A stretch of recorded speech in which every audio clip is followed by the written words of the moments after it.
Tim, you, and who else was with us on this boat trip? This is Bobby Brandolini, this fellow right here. Who's helping? Good man. Who's helping with the camera right now? Well, and the three little kids were here, Timmy's little kids. Yeah, yeah. His wife, and we went down river. It was raining. Oh, it was raining hard. And I was soaked, but we still kept the stories going on the good old Merrimack River. Yeah, we had a good time, no question about that. Rain, right. And that trip was from Haverhill to Newbury port, and I guess you folks are going to be leaving the boat docked in Newbury port. Right, we'll be down there in Newburyport where they treat us good. Now, how many bridges did we go under? Well, the first bridge we went through was Rocks Village Bridge. Now, that Rocks Village Bridge is where John Greenleaf Whittier used to go with his sailboat, heading for Hampton Beach, where they had the tent on the beach, one of his poems. Now, that bridge is the last hand-opened bridge in the United States. They turned a capstan to open the bridge. Rocks Village, antique bridge, 1906. And why it's so popular, that old bridge, and so in history, it happened in 1899 on a river there.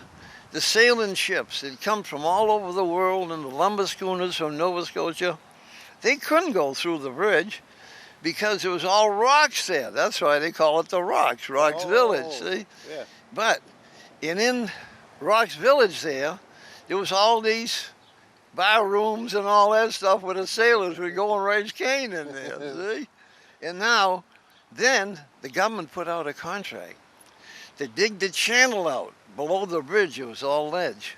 And it was awarded to, in 1908, to a Captain Ben Pottle from Belfast, Maine. He had a square-cut beard and a sea captain's hat, something like this. Old Ben. And what he did, he anchored in that so-called channel, him and his son, with a sardine carrier, 75-footer, and a hand pump on it for the diver.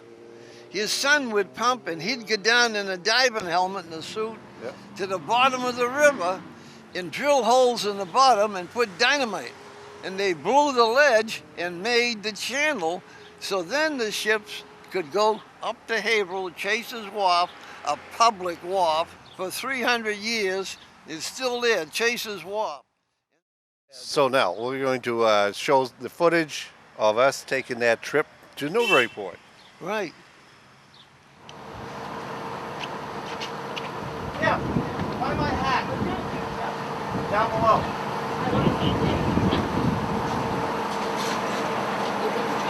Yeah, we're just going to give it a quick turn around this move here and go right after the strong flood behind us.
And over here is Cottle's Creek. See that little water that goes down?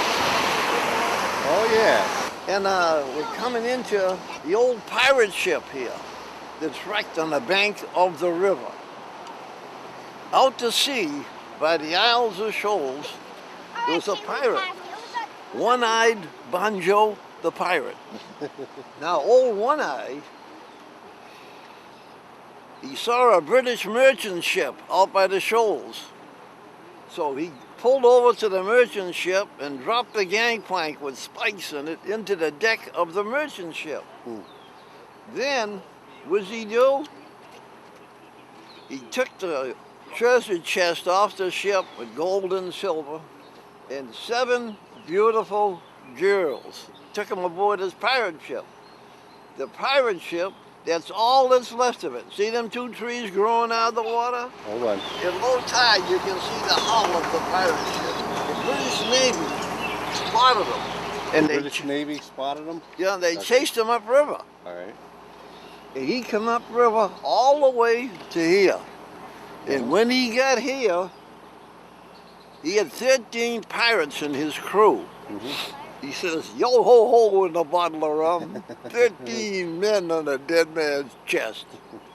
So he got stuck at high tide here. The tide went out. The pirate ship laid on his side. So he had to get rid of his crew so they wouldn't know where he buried the treasure.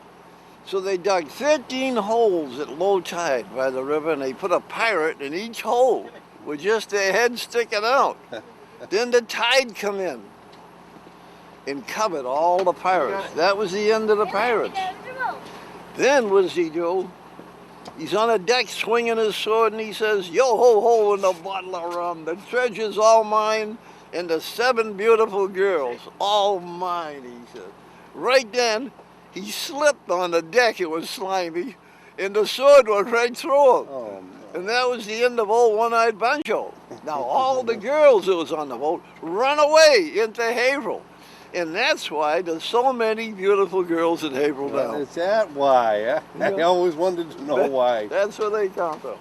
So the old river's got a lot of history to it. And in this river, there's 3 schools of giant fish. Now these fish are sturgeons.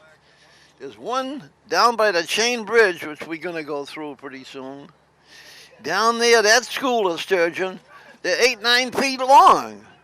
Now that's the ocean sturgeons. And then upriver, a ways by the chain bridge, is some river sturgeon. They're not quite as big, about 6 foot long. Then up here in Haverhill, in Lawrence, is the upriver sturgeon.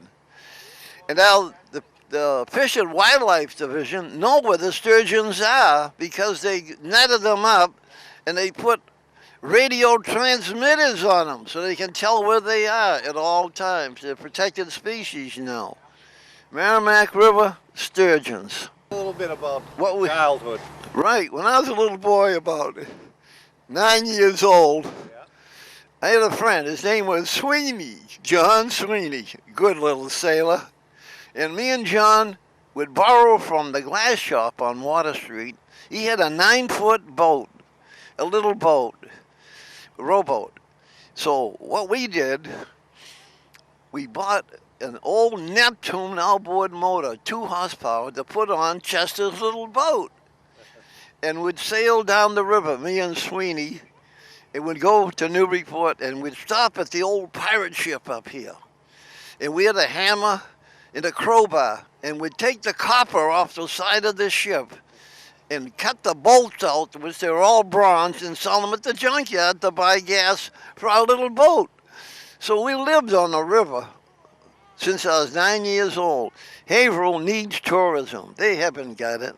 There's nobody to bring them in no more. I used to bring them in at Chris's restaurant, busloads of them, to ride my old boat, the paddle wheeler, and tell the sea stories in the restaurant.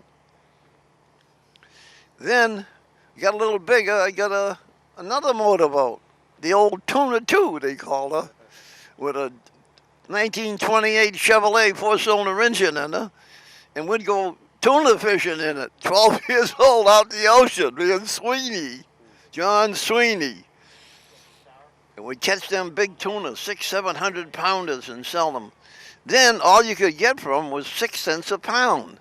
Now they're about $15 a pound, the tuna. Now down here, just before the Rocks Village Bridge, there's the West Newbury Cove. Now the cove is over there, West Newbury. And that's the best shad fishing in the world. And they come from all over the country to catch shad over here at the West Newbury side of the river.